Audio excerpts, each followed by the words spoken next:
One of the strangest things about changing is realizing that some people aren't actually mad about who you've become. They're more mad about the new version of you changing their job description. And I think family is probably one of the clearest places where you see this. Because families have roles. You have the responsible one, the peacemaker, the one everybody calls when something goes wrong, the one nobody tells anything because they're too sensitive, the difficult one, the baby, the strong one, the one everybody worries about, the one everybody somehow expects to worry about everybody else. And sometimes nobody ever sat down and assigned these roles. They just happened. You did something enough times, everybody got used to it, and eventually it became part of how the family understood you to be. But the problem with roles is they work best when everybody keeps playing them. So if you've always been the person who says yes, the first time you say no, people may act like something is wrong with you. If you were always the fixer and suddenly you start saying, y'all got it, y'all figure it out, now you're being selfish. And if you were the one who kept the peace and you decide you're no longer smoothing everything over, now you're part of the problem. And we're sitting there thinking, but don't you see I've changed? And everybody else is sitting there like, girl, we've known you for the last 20, 30 years. What that mean?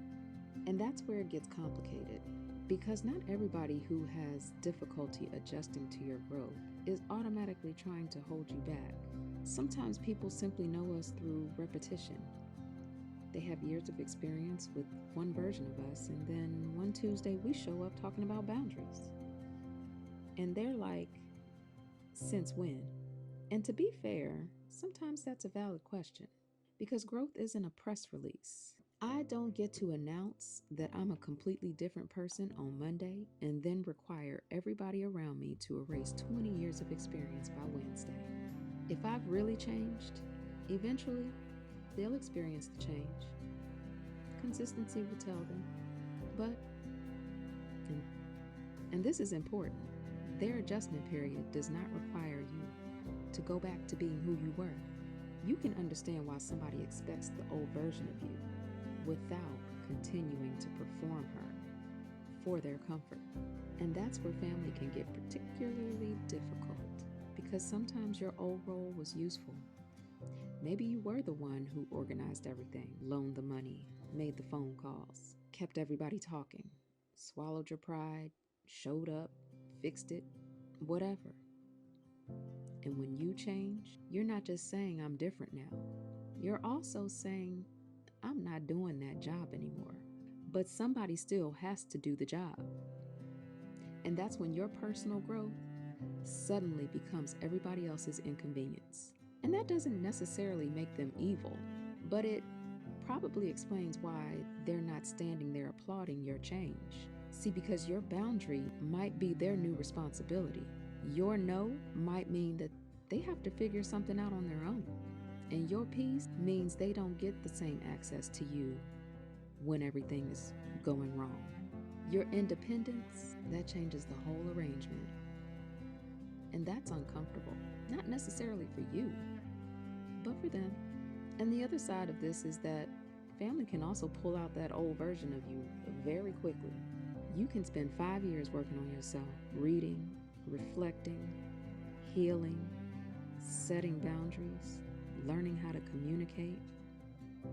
And you walk into one family reunion, somebody says one sentence in exactly the right tone, and suddenly here comes 17-year-old you, like, oh shit, she's still in there.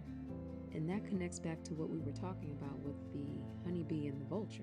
Different relationships can call different parts of us forward, but the version that shows up is still ours.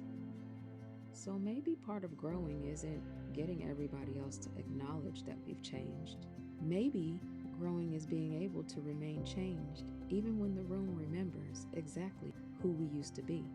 Anybody can be the new version of themselves around people who never met the old one. The real test is walking into a room full of people who know every button you used to have. and realizing that button doesn't work anymore. Not because they changed, but because you did. And maybe eventually they'll update the role they have for you, and maybe they won't. But growth does not require unanimous approval. It just requires consistency on your part.